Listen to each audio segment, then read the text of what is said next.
Right, Kouky, let's look at your board, mate. The board, the monetary policy checklist. Yeah. Okay, let's have a look now.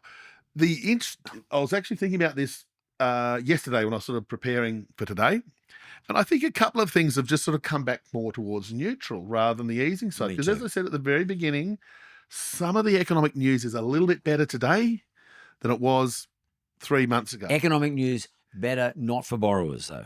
It means less or bet- fewer rate cuts. Better for the economy. So I'm talking about the economy. We want a good economy, yeah, but it means fewer rate cuts. So GDP, I'm putting that into the neutral category. I think last time we were here, I had it erring towards easing, but as I said, GDP's picking up. Good news. Inflation, I'm putting that towards easing. Yeah, we do have inflation pretty much in the 2 to 3%. Again, the monthly volatility, the quarterly numbers. Look, I'm pretty confident that inflation is in the band, and that is a reason why the RBA still, and again, this is Michelle Bullock and Sarah Hunter and others from the RBA have been saying, yeah, we're going to cut, but not just yet. Yeah, because they're saying right now the interest rate is not neutral. It's a little above neutral, Yeah. so they want to get it towards neutral so that the economy can be in this, what do we call it? Goldilocks. Nirvana or Goldilocks scene. Labour market, I'm putting that slightly towards easing. You know, our unemployment rate's gone from 3.4% a couple of years ago to 4.2%. Employment's slowing down. Job vacancies, job ads are slowing down. So again, not bad, but just for what the RBA is thinking about, to maintain that, we need to sort of give a bit more monetary policy stimulus. And just on that, I think somewhere I've read that Nehru's been revised down. The I don't know if non-accelerating inflation rate I don't know of if it's unemployment. official, but I think when in the House of Representatives testimony on last Monday, the governor and her senior people who were at that meeting, at that quizzing from the politicians, alluded to that. Yes, I don't think she actually sort of said a number specifically, But it's getting but closer. they're saying we think it's lower than we were assuming or estimating previously. Which was, I think, 4.5. I think it was 4.5, and it's So probably it's sort of coming back. 4.25. Yeah. You know. Well, we're there. Well, and we're there now, which again goes towards the rate cutting, and proof of that. The beautiful segue into wages, which I'm putting in neutral. Wages growth 3.4. That is the Goldilocks number. It's that number, and that employers are happy to pay their staff. If profits are good, the economy's doing okay, I'll pay 3.5. Workers, if inflation's 2.5, I'll get 3.5. It's sort of that number that's not thumping employers. Wages costs are too high, or workers saying, oh, wages are too low, I can't afford to buy anything. So I think wages are sort of Goldilocks. So that's a good news story. International economy, I'm putting in neutral, maybe slightly towards easing, because we have had the Fed cut, and they did signal there are more rate cuts to come. Bank of Canada's cutting. But they're much higher than us anyway. They are higher, correct. Canada cut. Bank of England's got the poor UK economy, that's for another day. They're probably going to cut. New Zealand economy is weak, so comparable economies to us are still cutting. Some of them are a bit below us, some are a little bit higher than us. China, we mentioned, doing a little bit better, but still got very low inflation. So that's, you certainly wouldn't hike because of the world economy. It's erring towards easing. House prices, going to put that slightly towards tightening. You know, we didn't really talk about house prices, but there's no doubt that in the last, 3, 4, 5 months, there's been an acceleration in house prices, even in Melbourne, which had been really poor for several years.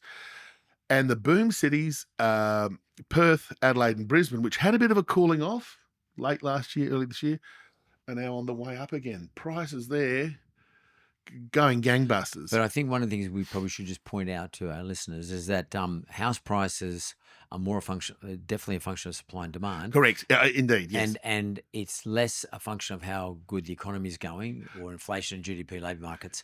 And the other thing everyone's got to bear in mind is that it's much more affordable now because we've had 2 rate reductions. 3 rate cuts. 3 rate cuts. Sorry, you're right. 3 rate reductions. And just by the by on that, the house price story, that it is the RBA does not target house prices. No. They only look at them from they tend to look at them from a wealth effect, that I'm feeling wealthy, so therefore I'm going to spend more.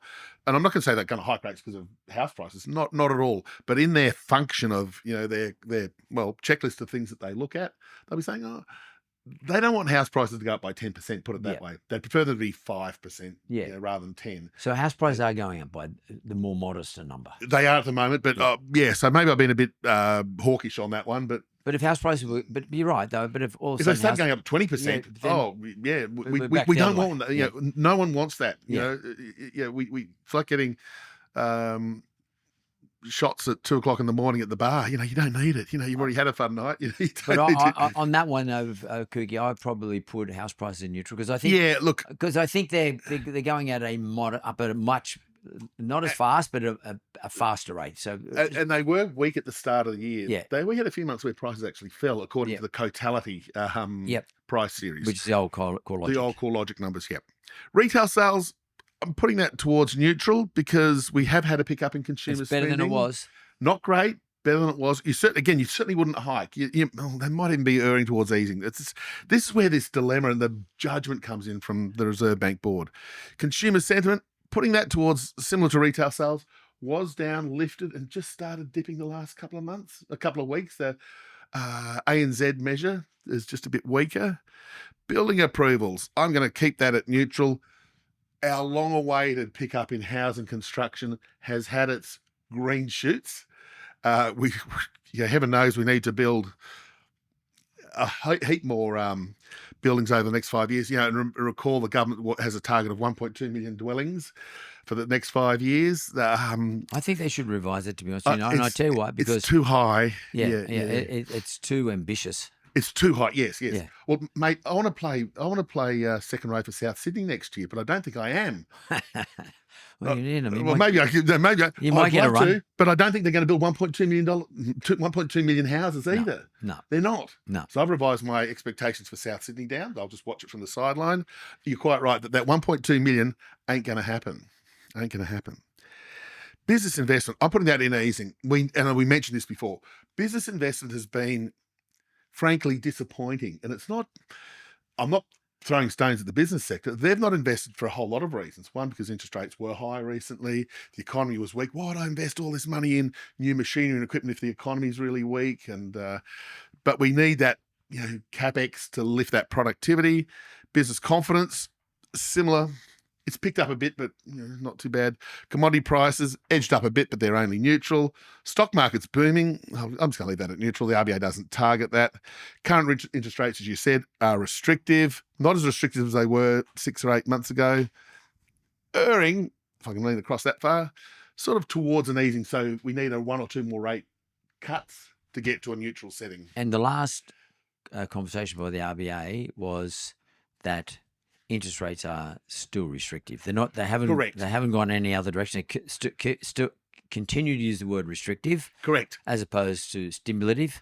Yep. Which would be sort of like a 2.5% official rate. Or as opposed to neutral. They haven't said neutral or stimulative. No. They haven't said neutral yet. No. So still the 3.6 official cash rate, which is where we are today, is still restrictive. Still restrictive.